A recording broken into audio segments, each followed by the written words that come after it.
the pathway towards planetary wellness or a shift in what we're seeing with climate change really starts with returning the land back to Indigenous people.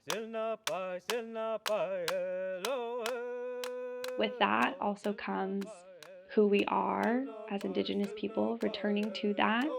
With that comes everything else, such as our own individual methods of wellness and our traditional ways of healing ourselves would also come with being able to connect to the land. Any climate change discussion, any climate change activism movement is not complete without Indigenous voices and Indigenous ways of knowing. Bring Indigenous issues to the forefront. Think about our youth, think about our future, think about our communities as a whole. You can look at the desecration of land, desecration of resources, as a metaphor for also the desecration of Indigenous women and girls and their own bodies. The issues of climate change, the issues of resource extraction and exploitation, missing and murdered Indigenous women and young girls and people, they're connected in a lot of different ways.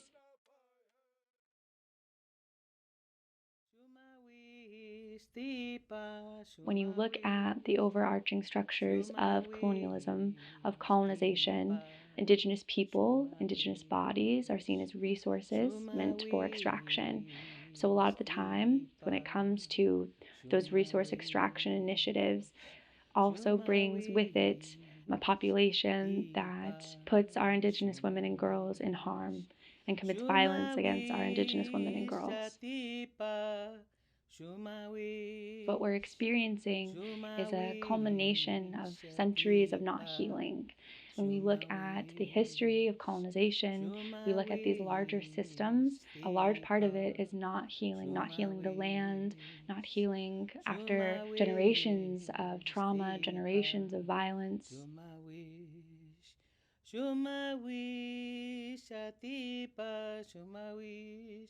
There is a sudden movement for decolonization in terms of returning the land and land stewardship rights to Indigenous people. Those are the first steps in regaining that healing and starting that healing process.